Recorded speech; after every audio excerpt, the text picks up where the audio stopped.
Today's podcast is sponsored by Stitched Fabrics.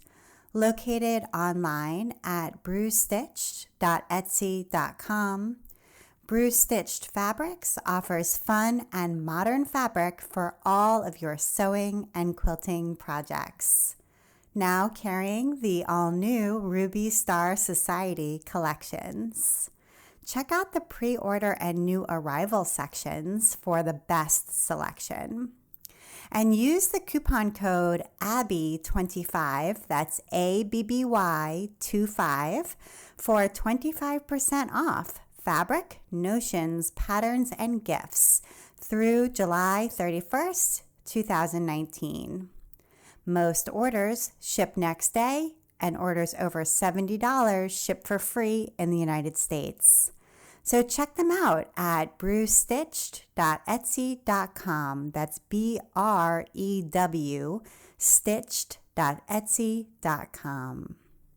Thank you so much, Brew Stitched. And now, here's the show.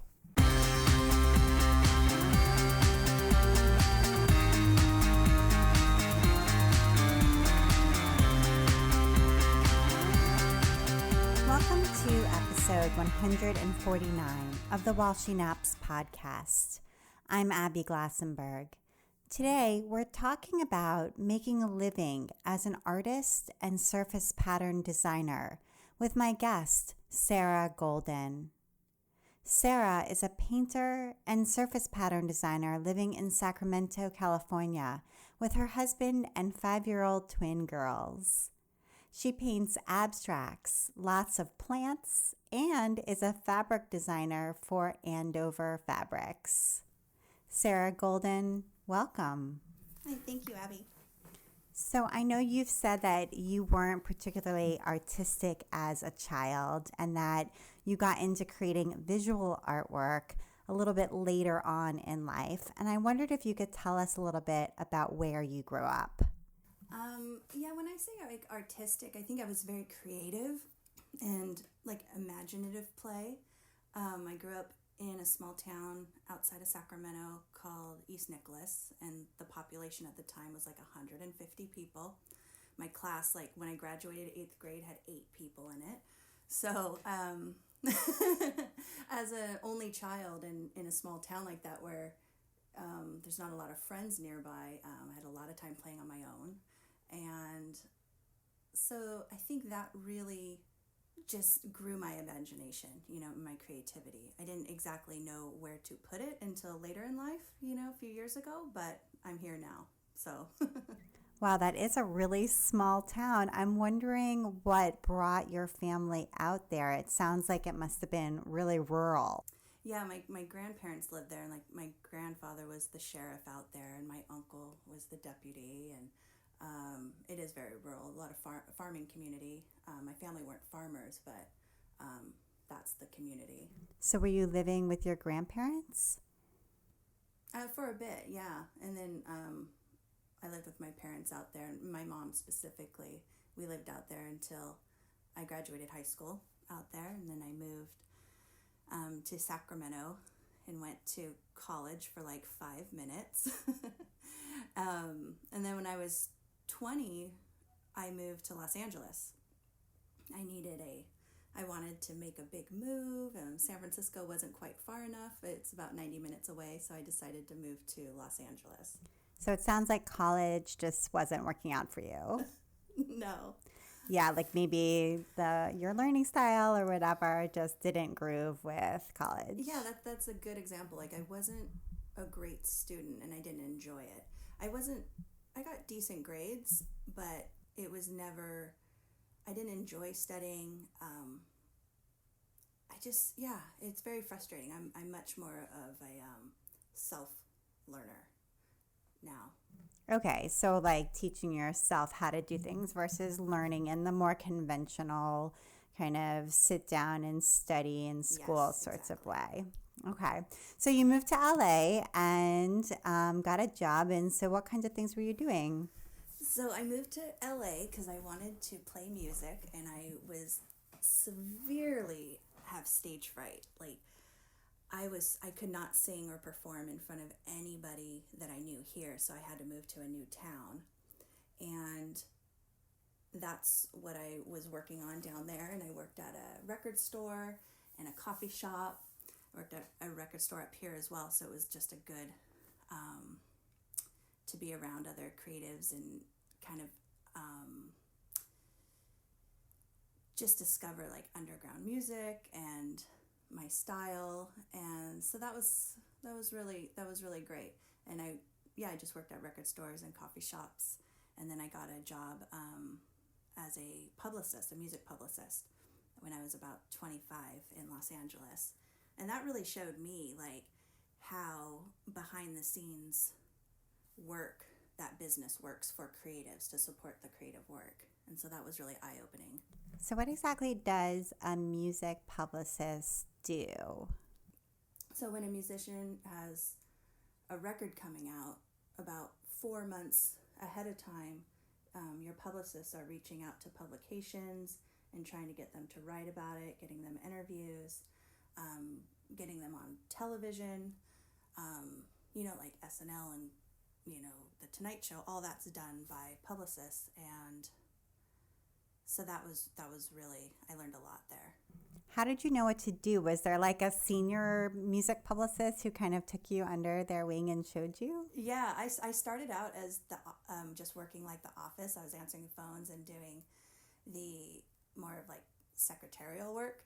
And I worked my way up, and then I became a tour publicist. So I was doing publicity for the touring bands, so if they're playing in Michigan, getting press for that specific town that they're all playing in. And so I just kind of worked my way up, and it was a room of about 4 of us at the time, and we were working really great labels and indie bands, and it was a really good environment. So I'm imagining there are some things that you learned during that period of your life that carry forward to today and the way that you think about your work now, your artwork, and sort of thinking about how you market it and how you publicize it. I'm wondering if there's some lessons that you still use. Yeah, it really made me realize that things aren't just magical. They don't just like magically happen. I mean, sometimes of course, but there's a lot of work and a lot of strategy that goes into of how you're kind of crafting some opportunities for yourself or for, your client. So for myself, it really showed me that you can put yourself out there. Like these people, people need subjects to write about. They're looking for that. People need, podcast guests. And yes, podcasters need podcast guests. That's true. So yeah, that just really, it informed me of that. But it also, it took a while to take that on board. It's hard to do for yourself. And this is something that I've written about before, but basically it's the idea of being your own agent. And what I mean by that is looking at your work as though you were hired to be the agent for that work. And so you think about it and say, well, how would I represent this work, this body of work? Yes. How would I put it forward? Who would I market it to? How would I present it? How would I package it? What kinds of surfaces would I want it put on? How would I talk about it? What words would I use to talk about this work? And it's very difficult to do for yourself, but if you can't do it, it's really, really positive. Yeah. No, exactly. It's really hard to toggle between the two, within a day. Right now I'm finding myself kind of rethinking how I work and my structure of what my week looks like, or even month, because I found myself trying to do too much of that all within one day, and I couldn't catch my creative flow. So now it's kind of more like it's a painting day or it's a business day, and that's making it a lot easier. Oh, totally. I know a lot of people who batch their work so that they can really dive deep into one thing and spend time on that, and then go to the next thing so that they're not interrupted. Yeah, because like once you, if it's like, okay, I'm going to paint for 3 hours or 2 hours, the pressure, you know, if you're not doing anything those 90 minutes that feels productive, that can feel just like a waste of time, or you don't enjoy yourself, and it's not, it's all very important. But even if I work a little less, if the quality of work, like work time, feels better, I usually make much better work. So I know you didn't go to art school, and as I said earlier, you consider yourself kind of a late bloomer as a visual artist, which I actually think is really comforting for a lot of us who feel sort of like if we didn't start in our 20s or get formal training, then it's too late for us and we can't become artists. But to hear from somebody who, you know, began in their late 30s and is now really successful and has licensing deals and is selling original paintings, I think is really an inspiring story. So I'm wondering if you can talk to us a little bit about how that journey began and how you discovered that you were an artist. Yeah, and because I want to note that some of my favorite conversations are slightly awkward is when someone asks me like, so how long have you been painting, or how long have you been doing this, and I tell them, you know, like, oh, 3 years or 4 years, and then the look on their face, like, oh, they expect you to say like 20 years. Mm-hmm. so that's always. And I'm wondering, like, what is that look like when they give you that look? Like, what does that look actually kind of mean, you know? I have had a conversation, like I just recently got a studio outside of my home, and so I do open studios like once a month on second Saturday. And I had a conversation with a gal that was so interesting, that she asked me how long I'd been painting. She was enjoying my work, and she was inquiring about a piece. And I told her the price. And she said, well, will you accept an X number? And it was like half the amount. And I was like, no, this, you know, my price is, and I just restated my price. And she said, well, how long have you been painting? And I told her, I consider myself painting for 3 years, but that's when I started painting abstracts and doing canvas work. So that's kind of when I consider that the beginning of when I started painting. And she then asked me, like, where did I go to school, and just basically scoffed, you know, at what I was asking. Oh my goodness. Yes. And I was just like, well, I mean, my answer was, well, they sell. And I mean, I just was so curious.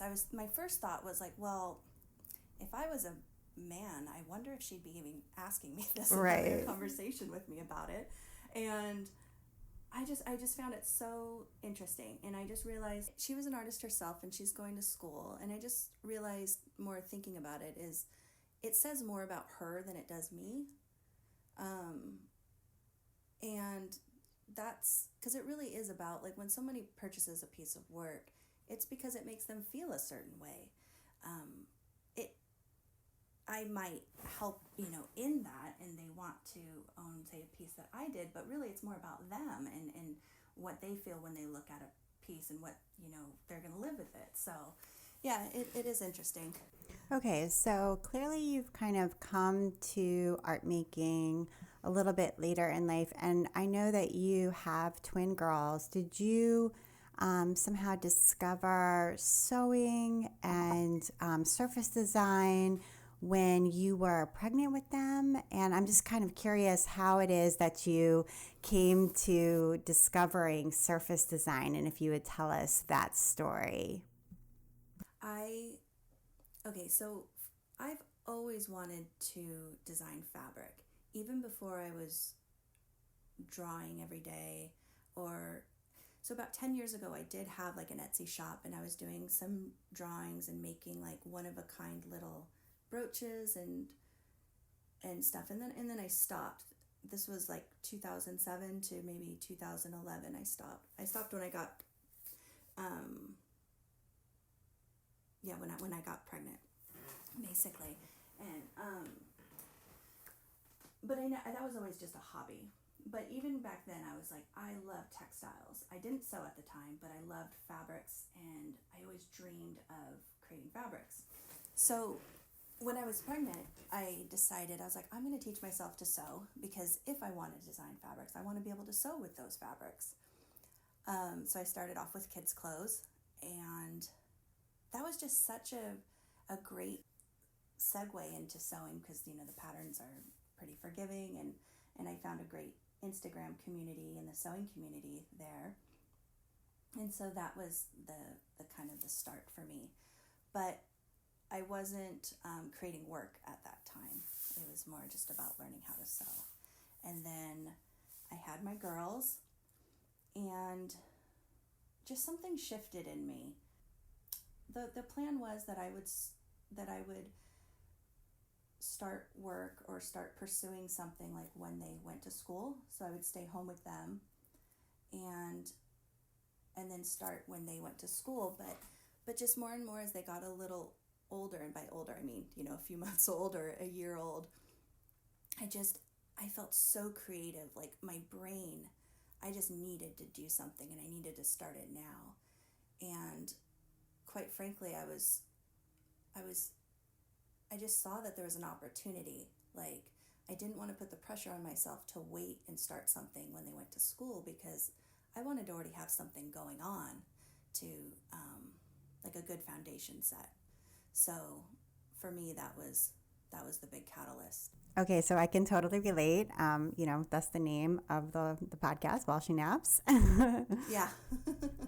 So was there like a specific book or like a class or a YouTube video or something that you saw, or somebody else's work or something that you saw that had this kind of particular surface design on it, and you looked at it and thought, that's what I want to do. I want to carve stamps, and I want to do this kind of printing, and you know, this is what I need to be working on now. I'm just kind of curious of how you got introduced to surface design in particular.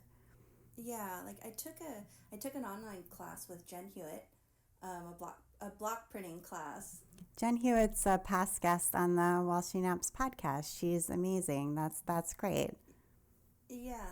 And she has an online class. Yeah. I think she's doing her last one this fall. Oh, right. Yeah. So, totally. yeah, and I was in the first one. Oh my gosh, that's so cool. Yeah, it was in like January, February of 2015. Okay, all right. And I took that class with the idea that, okay, this is something that I can do in little blocks of time to make some fabric and get my design mojo going, basically. You know, I had my girls were 18 months old at the time, so I was very busy and didn't have a ton of time. And yeah, that class, it was like an intensive like weekend class, and then it was over the course of a month. You know, so there was some accountability and some sharing your work. You're encouraged to, and it just blew my mind, and I just felt like, okay, here we go. I'm gonna do this. So I started printing on fabric and carving blocks, and then I started making zipper pouches. So because I needed something to make the fabric into, and the zipper pouches were kind of my way of designing a collection, so to speak. And it was really all about the designs. It wasn't so much about the sewing, because I started selling those a bit, and I quickly realized I did not like production sewing. I liked the design aspect of it, and the production sewing wasn't for me. So were you then like trying to sell yardage, like printing yardage and trying to sell that, or what exactly did you end up doing with, like, how are you showing your work, and exactly what did you end up doing with the things that you were making? Well, I just kept on making the bags, but kind of as a way to curate a collection. And my idea was the next year I was going to pitch to some fabric companies.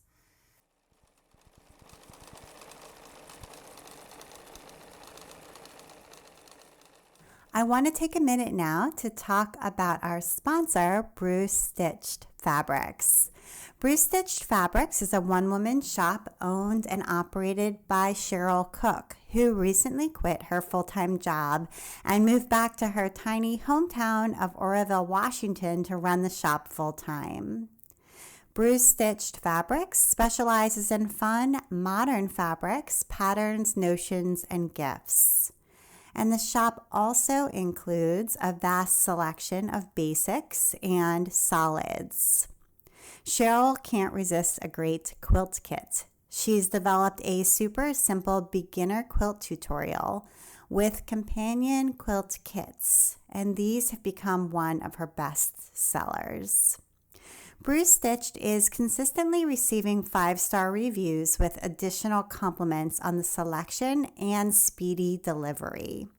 Cheryl loves helping customers with fabric choices, whether it's sending pictures of companion fabrics or calculating the yardage needed. No question is too big or too small.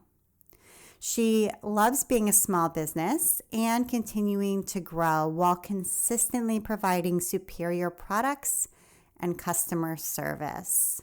So come check out brucestitched.etsy.com. That's BREW stitched.etsy.com and use your special discount code ABBY25, ABBY25 for 25% off anything in the shop.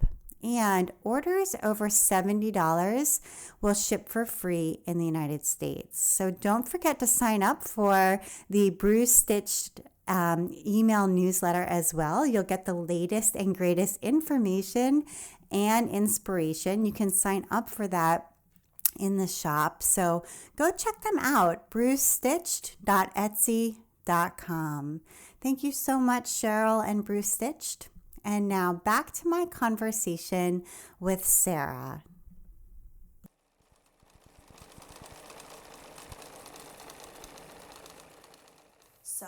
Okay, I see. So you always wanted to have fabric. Yes, I did not. You cannot sell a yardage with block printed fabric. I mean, you can, but it's literally backbreaking. So it's not a sustainable thing for me at least.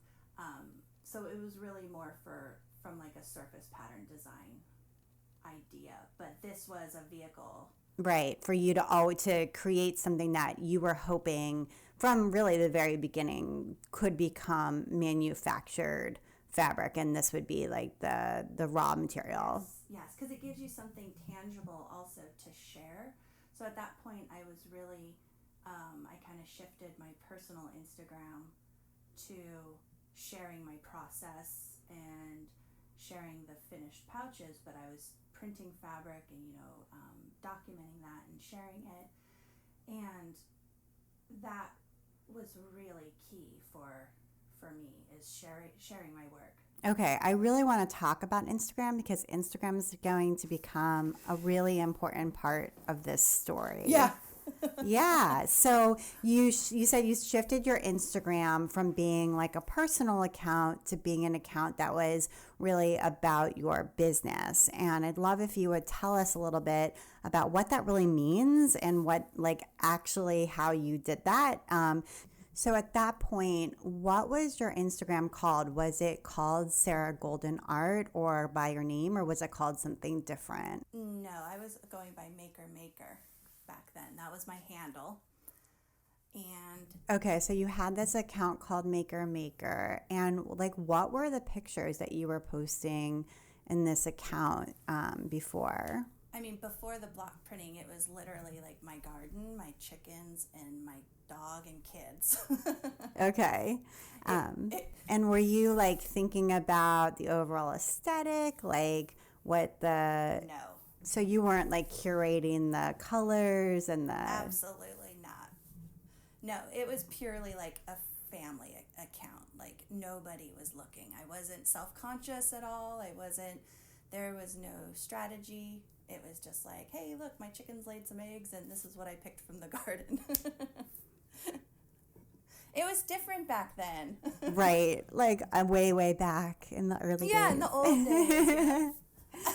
Okay, so then tell us, like, take us through the process of actually how you shifted your thinking about your Instagram account. And, like, was there a certain day when you decided, wait a minute, this is not what I want to be doing here?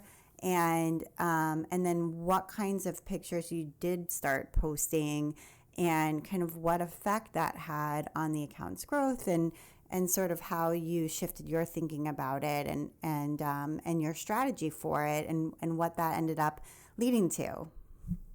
The visual I knew would be important if I wanted to, I wanted it to be obvious that, like, I take this seriously and this is what I wanted to do. So I was much more strategic with that. Because I think that helps, you know. I can't remember, like, an exact... I kind of phased out the kid photos because they were still, like, I was still sewing and that was still part of it, you know. If I would make... But it would be more like I would make a dress that I block printed the fabric for and sewed that. So then it was, like, in context. So I shifted it to where it serves a purpose. So, like, each post served a purpose for reaching my goals. Because I already had, like, my goal was to be a fabric designer. So kind of everything would point to that then.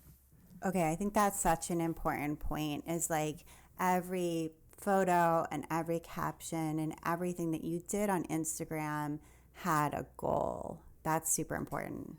So it's not that there couldn't be a kid photo, but it had to be a kid photo with a kid wearing, like, a dress that you had sewn, for example, with your fabric. Exactly. Yeah. Okay. Yeah. So I think that mindset shift is super important to hear about. So that everything meets your goals for sure. That's important. And then it totally did work because Andover reached out to you and your goal was met. So tell us that story. Well, so I was block printing for about 9 months, I'd say, and sharing all those projects. And it was October, maybe early November. I still remember it so clearly. I was sitting at my desk and an email popped in and it said, you know, I think it was fabric collection, ? And it was from Andover. And I about passed out. And Daryl from Andover had gotten in touch and was curious if I was interested in a fabric collection. And we set up a time to talk the next day and went from there. They were interested in the work that I had already been doing. They wanted to do the collection from the designs that I'd been showing, which I think was really cool. And we ended up naming that first collection Maker. I just think that's such a great example of not being afraid to share what you're working on and of being persistent and consistent every day and showing what you're doing and having that really laser focused goal in mind. And look what happens. And do you know exactly how they originally found your Instagram account? I don't know the initial, but I do know that she had been following me on Instagram for a few months. And she said that, and she's been following me, and she liked my work, and they had already talked about it, like, at a meeting and stuff. So that was pretty cool. You know? That's super cool. So it was really, I think, just the consistency of over time. Yeah. You never know who's looking. Totally. You never do. You never know who's watching. And like, over time, that's the important thing. Yeah. So, yeah. I think that's really important, sharing over time and being consistent and persistent for sure. And how often were you actually posting back then? Like, what was your actual strategy? Oh, I think back then, I'm going to say twice a day. Okay. I want to go back and look. I'm curious. But I've always been a pretty much everyday poster, at times like 2 or 3 times a day. Yeah. So, yeah, it was very regularly. I was very, very consistent. Because you can't, like, bother your followers because the algorithm, right? They're not actually seeing your posts. If you post 2 or 3 times a day, like, most likely they're not actually seeing them. So you're not overwhelming anybody. So just go ahead and post. Exactly. yeah, do what I had. Like, if you have it to share, I had enough photos to share. It's not about like working a certain amount of time. There's creative ways of showing what you're doing, and not even what you're doing that day, but what you want to do, like in the future, or what you did 3 months ago, but it still serves you and your goals. Yeah, totally. So that's how I think of it. I think that's really helpful. Because I think it's really about sharing your story, telling your story, and you can get caught up in that, and that can go negative, but it also can go really positive. I think it just depends on how you look at it and like your personality type. I'm really encouraged by social media. I don't get bummed out by it. I just try to share. I just want to document my work. And if you think about just for yourself, like I love having my journey pretty well documented up until this point. Yeah, it's social media, but I have all these photographs, and it really does show like where I've come from, and I enjoy that, and I hope others see that, and I think that they've responded to that as well. And just as an observer, I really loved watching you. You recently moved from your garage studio, which was attached to your home, to an outside studio, which is a little ways away from your house, a studio that you're renting. And you documented this in your Instagram stories, and it's just so relatable. And I absolutely loved watching it. You showed, like the first day that you got the keys and you opened up the door and you see like the skylight and this empty room with this sort of paint splattered floor and nothing inside. And then you start moving in and you move all your stuff up there, and everything's kind of in boxes and in piles, and you're not really sure where everything belongs yet, and you kind of arrange everything and put the plants in the corner and hang some stuff on the walls and get your storage set up, and then you're like not sure that that's actually where everything goes, and you rearrange stuff, and it's just so relatable, to having this new space and this new creative, potential. And then kind of it also being sort of pristine and a little bit scary. And anyway, you get it all like arranged again and hang up, your canvases, and then that pressure, to create like the first painting in the new space, and really wanting it to be good. And then you kind of, break that seal and are able to kind of paint and relax. And there you are like sitting and chilled out at your desk there. And I just just as an observer, really loved watching that and seeing you go through it. And anyway, I just think that, it is really nice to have it all documented for yourself, but also for all of us out here watching. Yeah, well, thank you. Thank you so much. I think that's just even hearing you talk about that, I was like, oh, it brought me back, because I've been in there a few months now, and you're so right that like that initial making work in a new space it's like, oh, I want to enjoy this, but don't put too much pressure, but I want this piece to be awesome. And, getting used to I worked at home for a lot of years, and to be somewhere where I'm actually talking to people, and that's a whole shift, it's a big shift. It's been really good for me. Yeah, I'd love to talk about that a little bit. So I know that you had this garage studio along with your husband, and you had that for a long while in the beginning when you were sort of first launching yourself as an artist. And I'd love if you would talk a little bit about what that meant for you, as far as sort of taking yourself seriously and really being able to make work in the beginning of your career, and then what led to this decision to actually rent some space, because that's a pretty significant decision to rent space outside of your home for a studio. Yeah. We converted our single car garage into a finished space. And at the time, my husband and I, we split it. Half of it was his studio, his recording music studio, and the other half was mine. And we're literally talking like, I had like 80 square feet. I don't even, maybe not even that much.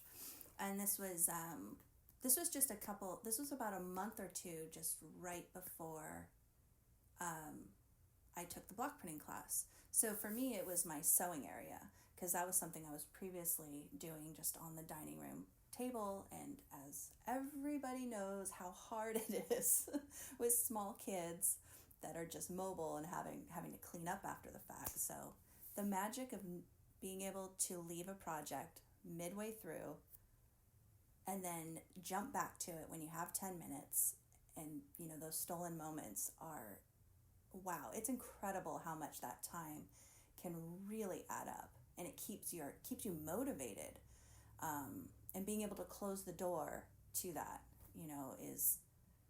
is fantastic. So honestly, I think having the studio, like my own dedicated space, is probably one of the most important things that helped me start my career, I would say. Yeah, I renovated the room that I'm in right now a while ago, and I got a door. The door. And yeah, it's like my favorite feature of the room. This room, I love my door. I just love it so much.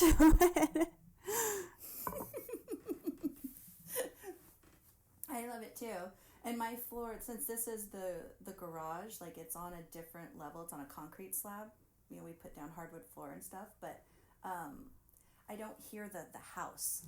The house sounds, like the floor doesn't carry through as much, and vice versa. Like I could have my sewing machine going and everything. I didn't have to worry about that, because before I was sewing like right outside of their bedroom door, and I was like, this isn't gonna work anymore. So yeah, and it's a mental thing too. You take yourself, I think, just having a dedicated space wherever that is, it's important. Okay, so then what led to this decision to actually rent some studio space outside of your home? Because that's actually a huge commitment. I would say that and taking on employees are the two huge commitments that you can really make.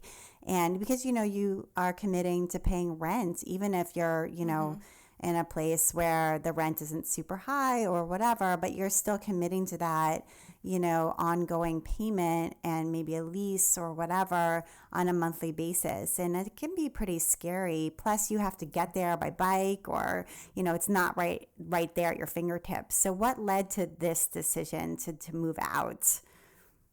Well, for me, the biggest thing was, honestly, I work big, and I do work small as well, but I like to work on so many paintings all at once. And I felt like I spent more time rearranging things so that I could do more work, that I just outgrown the space. And I really did want to hire some help, and if that was going to happen, I didn't know that it could happen in my house. I wanted it to be elsewhere. So those were kind of the two big things for me to grow my business.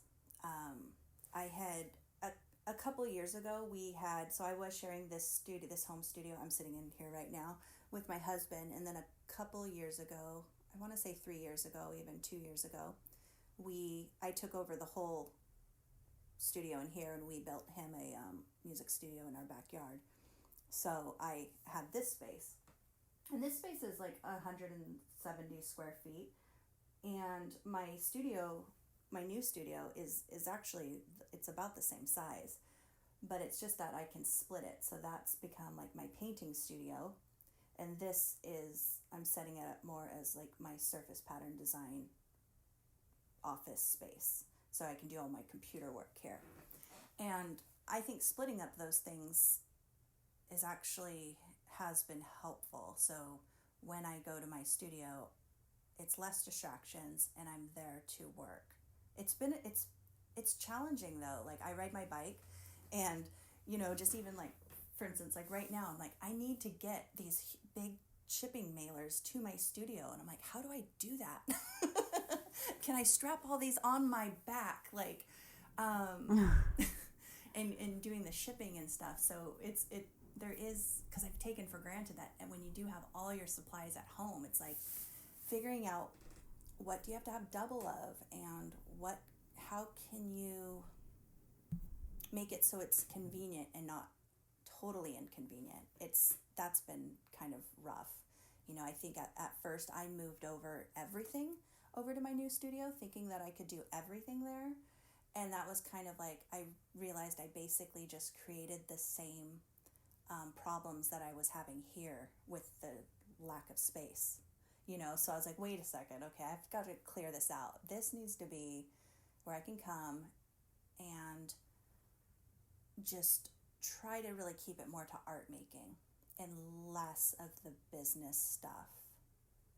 I do my shipping over there, and that does take up a lot of kind of space and time, but I do have some storage down in the basement, which has been great. So I can kind of clear my room out a bit and do that. But man, those logistics of that is tough. It's like, it's growing pains. Yeah, I can imagine. That sounds really hard. Yeah. Okay, and you said that you were interested in doing some hiring in order to help you to grow your business, and I'm curious, who you like, what kind of roles you might be hiring for, and how that's been going, because I think that's the other big thing that people really struggle with, and I'm curious what your solution is. Yeah, so I'm starting out kind of small. I have a friend who's coming in like once or twice a week, and she's doing maybe like 5 to 8 hours a week. And so far it's been shipping. So like shipping all my prints and packaging up some paintings, and doing like wholesale. So I've been trying to like grow my wholesale side for my prints, and like researching new shops, and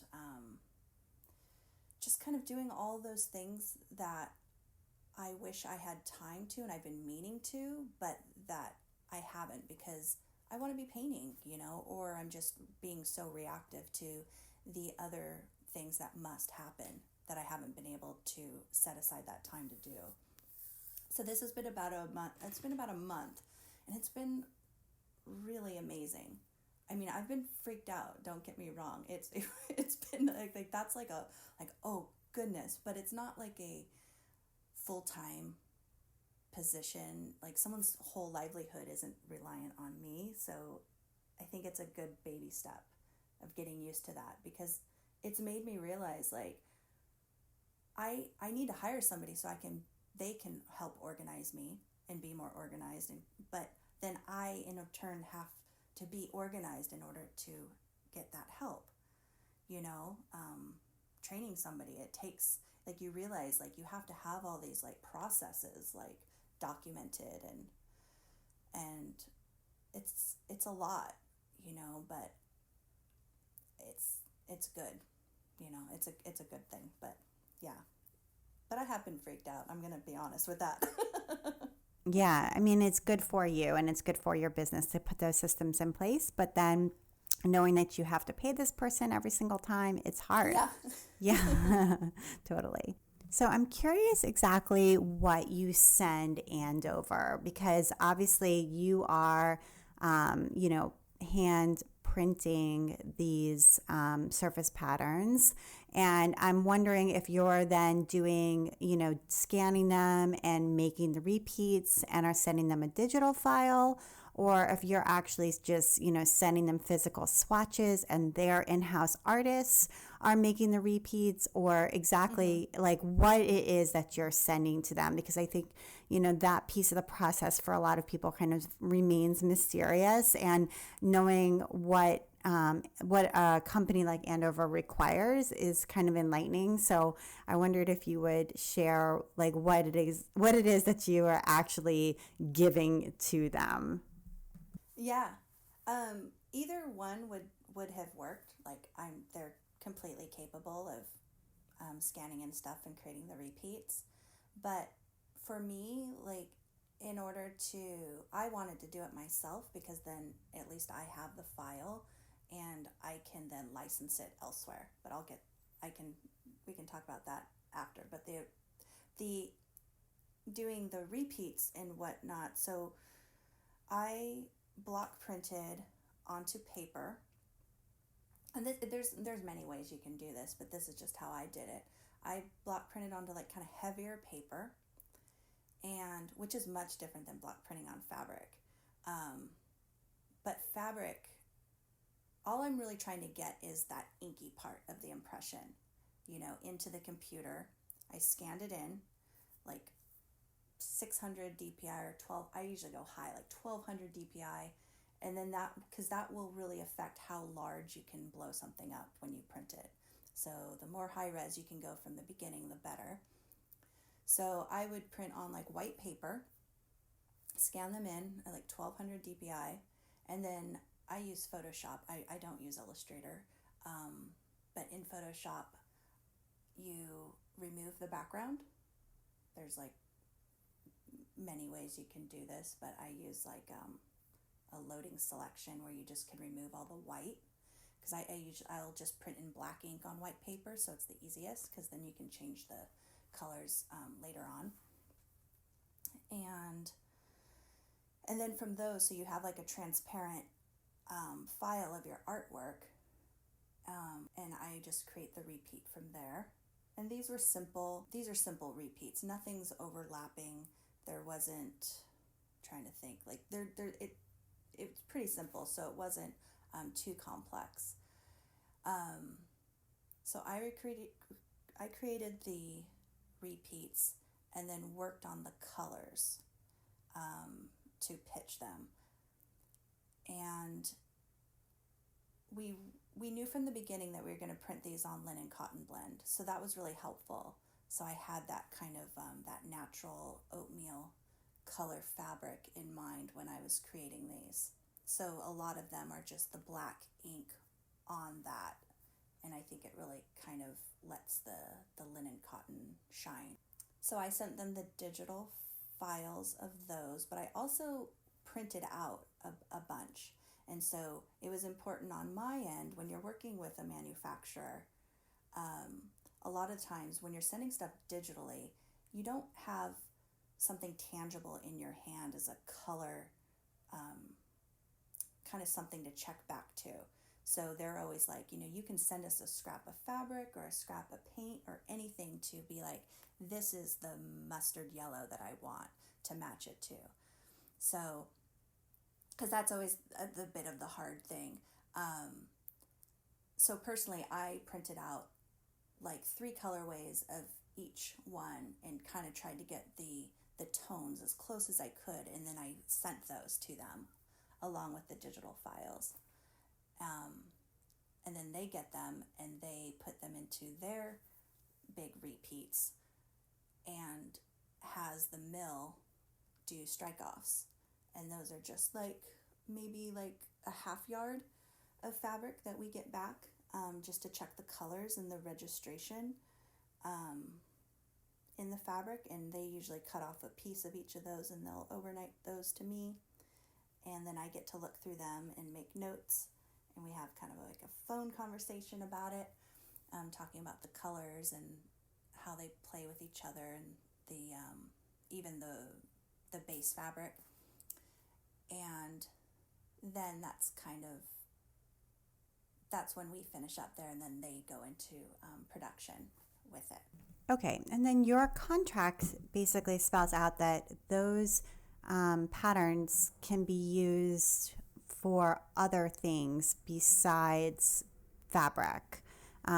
So, Andover has the rights to use those patterns on fabric, but you could use them elsewhere. Yeah, it's for bolt fabric. Okay. So fabric sold in bolts. Right. Yeah. But you could then go, for example, to Surtex or to another trade show like that and license exactly those same designs for tabletop or for shower curtains, for linens, for umbrellas, for, all kinds of other things if you wanted to.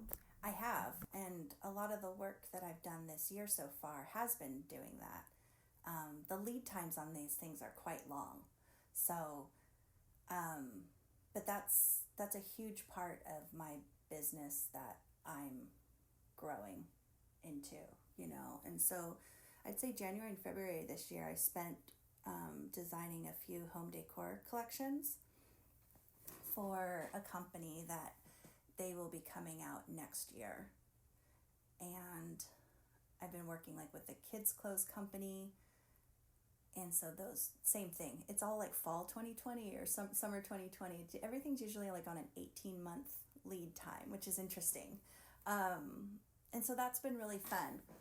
And I'm excited to do more of that because I love, like, when I make a piece of work, my brain just automatically goes to all those things that you mentioned. You know, ceramics, towels and sheets and wallpaper. I really want to do wallpaper.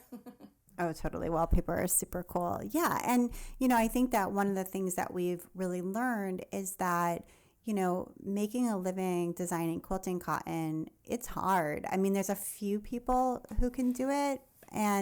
But really, even they have diversified if you really look, sort of behind the curtain. And, there's a lot of ways to diversify. One is to sort of become a pattern designer and a teacher and kind of go deep into quilting.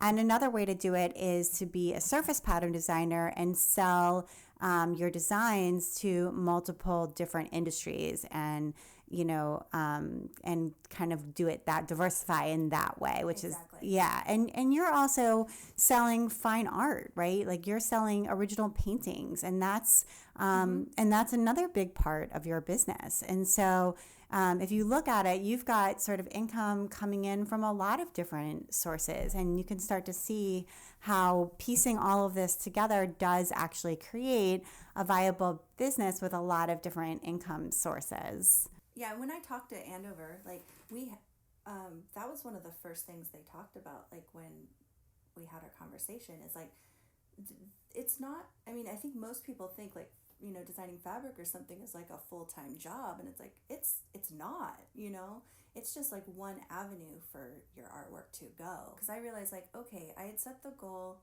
I wanted to be a fabric designer, but really that was a little naive on my part. Like I didn't quite understand what we were just all talking about, It's like, okay, so I need to think bigger than that then, or beyond, because I did not want to be a teacher or go into the sewing industry in other ways like that. I didn't want to do patterns or, I just wanted to make art. So I was like, okay, how can I need to zoom out a little bit, and figure out, what do I really want, even if it's scary or something. Like I hadn't even considered myself an artist up until then. I didn't use the label. I felt, I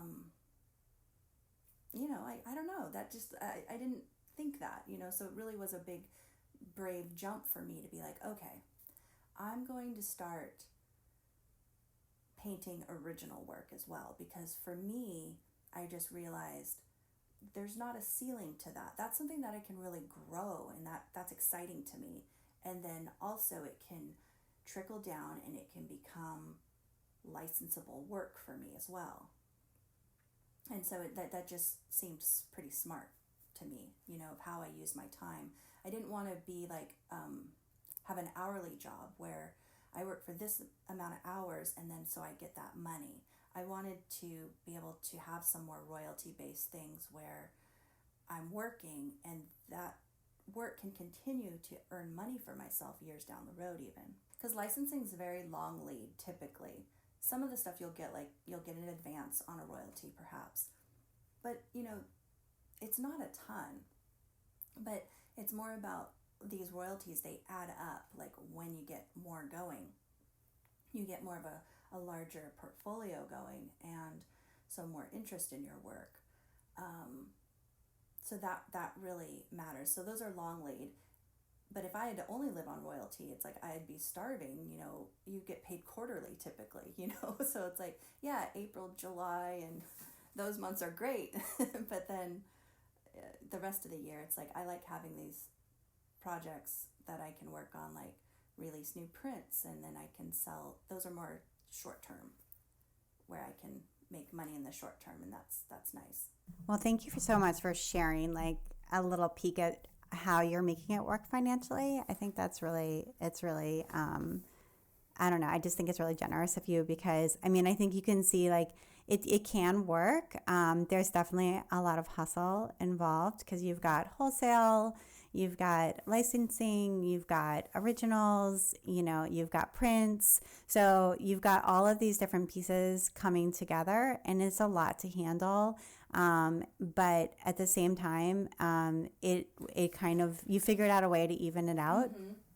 And make it really work for you, and build it into a business that can sustain you. And I think that that's like really admirable, mm-hmm. and something that a lot of people would love to be able to do. So yeah, congratulations to you on that. And can you tell us about what's coming up for you? I know you have a new collection coming out with Andover shortly. So will you tell us about that? Sure. The newest collection's called Home. And it's a lot of quilting cottons, and then there's 4 linen cotton blends as well. And it's got more cats. I've always had a cat in each of my collections until now, or some feline of some sort, and plants. So it's about being a homebody and just... That's awesome. Yeah, cats and plants. That's great. So people should go check that out. And I wanted to get to your first recommendation. You wanted to recommend a book. It's called How to Make It. 25 Makers Share the Secrets to Building a Creative Business. So tell us about what you love about this book. And I have it in my hands right now. And it's just such... I love a good creative book where you can pick it up with a cup of coffee, flip to some pages, and just get inspired. And that's what this one is for me. It's by Erin Austin Abbott. She had the shop Amelia for a lot of years. And it's beautiful photography. And they talk about like a day in the life of. I always like reading those. And just some of it's interview, and there's some DIY to it. And a lot of studio peeks. I love seeing people's studios in how they organize spaces. I like looking at how they store papers and all of that. So it's really good. Yeah, I totally do too. And I'm always like, it's like those pages in magazines, right? Where you can like see like people's shelving and stuff. And I'm always like trying to look more closely and like see their, like the little corners of their spaces and like, like their drawers and like how they organize everything. Yeah. And I always want to be like, open those drawers. I want to see inside the drawers. Yeah, totally. I'm like, open it up. I want to see like the messy corners and everything. Yeah, totally. That's awesome. So this sounds like a good book for sure. I want to see the messy stuff too. I want to see that like that corner that never gets in the shot, Totally. Share it on Instagram stories, right? Like that's the perfect use of Instagram stories. It doesn't have to be so beautiful, know? That's true. Yeah. I'll do that. I vow to do that. Yeah. And I encourage, I want people to send me their their storage stuff. Take a picture and send it to Sarah. Send your messy drawer to Sarah on Instagram stories. She wants to see it. Okay, your second recommendation is for Airtable, which is a tool that is used for making spreadsheets, but it's like really great. And I use Airtable myself too, and I have 2 Airtables. One is for craft corporation presidents and one is for quilting company presidents. And these are working documents. I use them all the time. That has like contact information for all of these people, and it's fantastic. I just love Airtable. Well, why I like it is because I've never considered myself someone who is spreadsheet friendly. Like I never could get it. But Airtable, I don't know. There's something. There's an ease to it, and it just makes sense. It's kind of like you can add visuals to it. It's clean. It's just a spreadsheet app, and I use it on my desktop, but I also have it on my phone. So personally, I have like all my paintings listed in there. It'll be by size, and I can have like the framing costs and all of that listed so that I have that on my phone as well, and it's really saved me quite a few times. It's super handy. And then I also use it for like when I'm doing like a pop-up shop. Like I do pop-up shops on like Instagram, and like I'm selling a bunch of like seconds and whatnot through Instagram, and it's not going through my website, so I need to keep all of that organized. and it's fantastic for that. You can make little like check mark boxes, and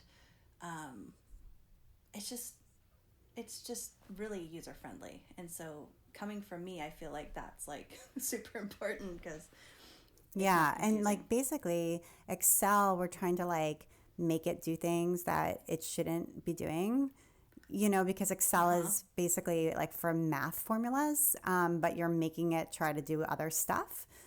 And Airtable is actually made to do all the other stuff. So it's really user friendly. I love it. Okay, your third recommendation is having a hobby that's creative, but not actually related to your creative business. So tell us about your hobby.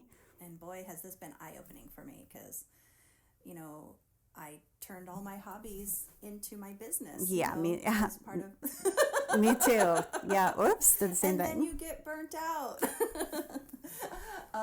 Or you can, because I felt like, wait, where am I? Like, I need some time for myself, because what I found was because I love my work and I love working, but that cannot also be considered my own personal downtime. My work day is not like, oh, my fun time exactly. So I needed something just for me, and something I didn't have to excel at, even. Like that I could leave my like ego at the door. So I started taking pottery at the beginning of the year, and I go like 1 or 2 times a week at night, and it's just so fantastic, and it has brought me such joy, and it's impacted my work, even just that feeling, that sense of discovery and newness. It's kind of like when you fall in love with a new medium, that's just so exciting, but it's not directly related to my art practice. So it's been really great. And I love that idea that there's no pressure and you can be a novice and you're not trying to be, an expert, and you're not trying to sell it. It's just for you, Yeah. Yeah. And I don't even share it really on Instagram. I will a little bit on my stories, but I'm keeping it more for myself at this point. And that's beautiful. And so it's for me, like I share a lot, I share a lot of my work and everything, but for me not to be sharing every single time I make pieces and stuff, it's nice. Yeah, that's it's nice awesome. To have that for yourself, Totally. That's really nice. Mm-hmm. Well, Sarah, thank you so much for taking the time to be on the Walshing Apps podcast. I really enjoyed talking with you. Well, thank you so much, Abby. That was fun. And you've been listening to the Walshing Apps podcast. I'm Abby Glassenberg. Visit my blog, walshingapps.com, where you can sign up for my email newsletter to get the best in sewing, blogging, and small business delivered right to your inbox each week. Today's episode was sponsored by Brew Stitched Fabrics. Located online at brewstitched.etsy.com. That's BREW stitched.etsy.com. Brew Stitched Fabrics offers fun and modern fabric for all of your sewing and quilting projects. Now carrying the all-new Ruby Star Society collections. Check out the pre-order and new arrival sections for the best selection. And use that coupon code ABBY25, ABBY25, for 25% off fabrics, notions, patterns, and gifts through July 31st, 2019. Most orders ship next day, and orders over $70 ship for free in the United States. Thank you so much, Brew Stitched. And if you enjoy the show, tell a friend about it. Thank you so much, and I'll see you next time.